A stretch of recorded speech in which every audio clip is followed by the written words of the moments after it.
Well, One Nation riding high in the polls right now and on the brink of recruiting Barnaby Joyce is planning to make more high-profile recruitments next year. According to reports in 9 newspapers, Chief of Staff James Ashby is so confident with how things are going that he has revealed the party has plans to unveil a second high-profile MP, not Joyce, who will join as soon as January, with a third high-profile recruit pencilled in for March. Joining me now is former New South Wales Police Minister David Elliott and former Liberal Senator Holly Hughes. Welcome to the both of you. Thanks so much for joining us.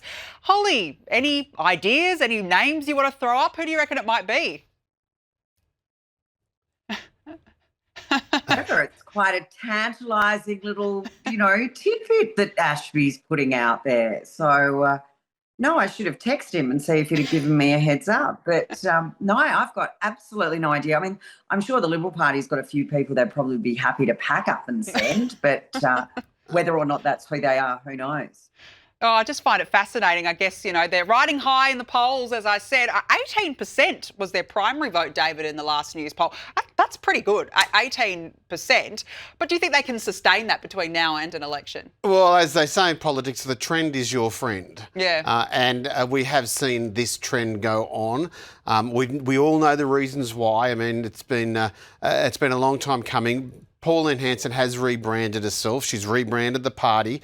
And we've seen right across the Western world, in democracies right across the Western world, that that sort of conservative populist mantra is in high demand. And young men and women are going to probably start looking at what the other options are. Yeah, well, that's actually true because the polling that came out this week said that more young males are turning to One Nation. And we actually saw that in the US election where the younger vote was turning to Donald Trump. So I just wonder, there's obviously an appeal there for sure.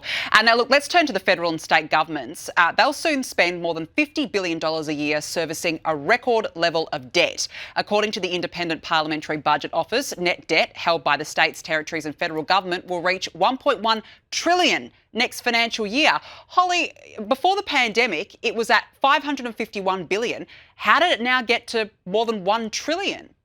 Well, this is a government that likes to spend. And now that we've got so many Labor governments around the country as well, they're all investing in this sort of tax and spend mantra. They're more interested in redistribution rather than creation of wealth.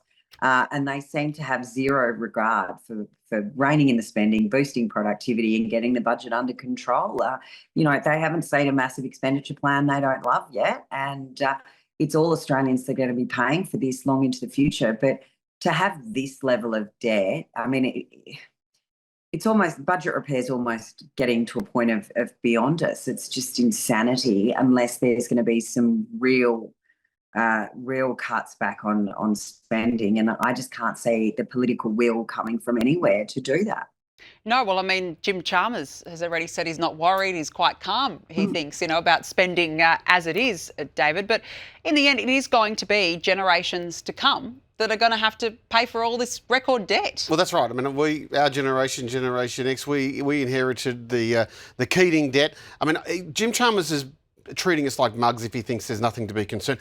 Public and private debt are okay if you've got an asset to realise, if you've got an asset there to think that, well, that's what the debt is about. That's what I've got for my money. But when you consider that 25 years ago, Peter Costello and John Howard had us debt-free, and now we've got $1 trillion worth of liability, well, then that is something that my grandkids should be worried about when eventually they come about. Yeah, it is certainly a concern. I mean, $1 trillion, extraordinary.